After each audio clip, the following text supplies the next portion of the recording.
Irpin शहर की तस्वीरें देखिए, अब दास्तान सुनिए इरपिन नदी की।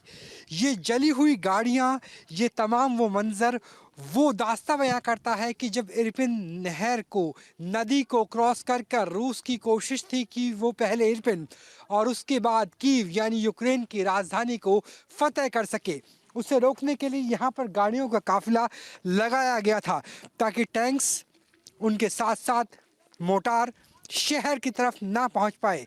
लेकिन उस तमाम गाड़ियों को, तमाम बसों को सबसे पहले रूस की आर्टिलरी ने निशाना साधा और उसे निशाना बनाया गया, जिसे जली हुई गाड़ियों के रूप में यहाँ पर आप देख सकते हैं।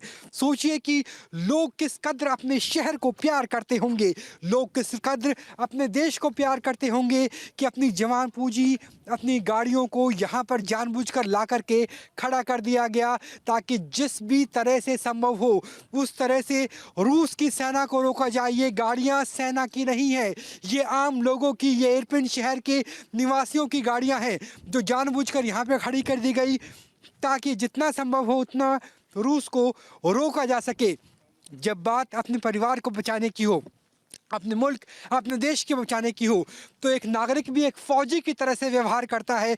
वही स्थिति यहाँ पर जली हुई गाड़ियों के रूप में नज़र आती है, क्योंकि ये गाड़ियाँ रोकी गई थी यहाँ के शहरियों के द्वारा ताकि जितना संभव हो उस हद तक रोका जाए। गाड़ियाँ खाक हो चुकी है, शहर बंजर हो चुका है, इमारतें जर्जर हो चुकी है, लेकिन उसके बावजूद हिम्मत नहीं टूटी और कुछ दिनों के बाद ही सही, लेकिन इरपिन पर अब दोबारा से यूक्रेन की सेना का कब्जा हो गया है। उसके बाद आप देखिए, जिसे हम कहते हैं सेकेंड वर्ल्ड वॉर में स्क्वैश द अर्थ पॉलिसी, यानी अपने ब्रिज, अपनी सड़कें आप खुद ही तोड़ दीजिए जितना संभव हो ताकि दुश्मन देश के टैंक, बख्तरबंद गाड़ियाँ, पूरा का पूरा काफिला प्रवेश ना कर पाए, रुक जाए।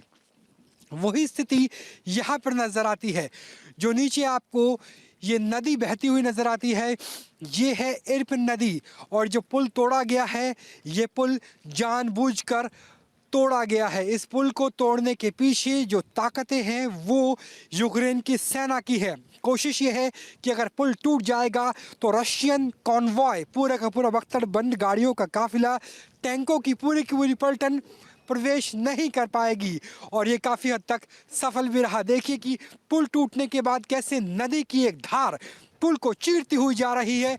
इस पुल आमतौर पर बनाए जाते हैं लोगों को जोड़ने के लिए, शहरों को जोड़ने के लिए, जिलों को जोड़ने के लिए, लेकिन जब देश को बचाने की कोशिश हो तो पुल तोड़ दिए जाते हैं, क्योंकि कोशिश इस बात की रहती है कि जितना संभव हो उस हद तक रूस की आर्मी को रोक दिया जाए। और इरपिन नदी के किनारे बना हुए इस पुल को जानबूझकर तोड़ा गया है ताकि इरपिन नदी एक दरिया के तौर पर काम करे, एक प्राकृतिक अवरोध के तौर पर काम करे। और जिस तरीके से हम कई बार बड़े बड़े पर्वतमालाओं को देखते हैं, हिमालय को देखते हैं, वैसे ही नदी का इस्तेमाल किया गया ताकि रूस की सेना उस ओर रहे, इस ओर ना आए। और उसके बावजूद भी अगर कोई छोटे टुकड़े के तौर पे आने की कोशिश करता है तो गाड़ियों को वहाँ पे खड़ा कर दिया गया कि हमारी गाड़ी जलती है, जल जाए, हमारा शहर जर्जर हो जाता है, हो जाए, कांच टूट जाते हैं, टूट जाए, पुल को खुद तोड़ देंगे, लेकिन हम हार नहीं मानेंगे, हम घुटने नहीं टेकेंगे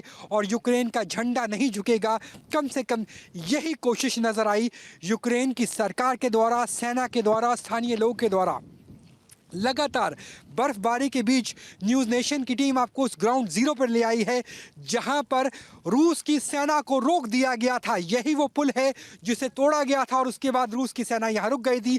उसके बाद जो तमाम शेलिंग आपको नज़र आएगी वो शेलिंग बर्फबारी के बीच में की गई, लेकिन उसके आगे रूस की बख्तरबंद गाड़ियाँ और T-72 टैंक, BMP-2 आदि चीज़ें नहीं पहुंच पाई। और ये जज्बा है किसी देश का अपनी आज़ादी को, अपने लोकतंत्र को बचाने के लिए कि कैसे पुल तोड़कर, गाड़ियां जलाकर, शहरों को तबाह करके भी अपनी आज़ादी को बचाने की कोशिश यूक्रेन के द्वारा की गई।